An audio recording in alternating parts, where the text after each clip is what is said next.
Our middle schools offer a lot of great support for all students. There are more adults on campus who care about you and who can help you out. You have multiple teachers that can help you out. You have your counselors who can help you out. And your counselor is someone that you go to for help with your academics and your grades, as well as if you're just not feeling so good, they can help you out with those types of things as well. These are the folks that you should go to when something isn't going right or you're not just feeling well. You want to come by to us and we'll definitely set you to the right person and make sure that you get the help that you need. The clubs and the sports allow students a chance to find their identity, find what they're really interested in. And so I really think it helps open the horizon for the students as what other possibilities and opportunities they have. Plus they get to meet people who have similar interests that they do, and those people can be supports for them in the future. The importance is making the connections, really, bridging the connections between themselves, other students, and especially adults. Part of adolescence is really becoming your own advocate and being able to fulfill your own needs and to solve problems on your own. And at middle school, we're just learning how to do that. So our teachers are really focused on training students how to do that. So how to speak to an adult, how to ask for help, how to write an email. And it's really helpful for parents to be supporting that as well, empowering their students to be their own problem solvers when they get to middle school.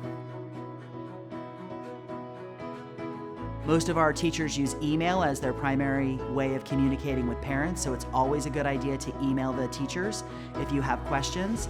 But even before you do that, you should definitely sign up for our parent portal, which allows you access to your students' grades, attendance, whether they were late to class. It allows you to see, many times teachers will use that portal to host their grade books. You can see if the students have turned in assignments. It's definitely your one-stop shop to make sure you know what's going on with your child. I think that there's definitely a shift in wanting to become more independent, and it's important to let your children become more independent, but also keep tabs, make sure that they're doing what they need to be doing.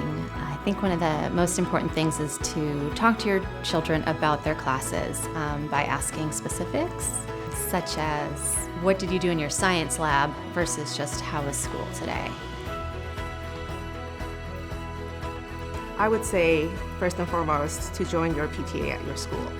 PTAs have association meetings, monthly meetings, where we bring important subjects to our meetings. For example, we have mental health forums, and we have forums for students on how to adjust to high school, and a lot of mental health programs for our parents.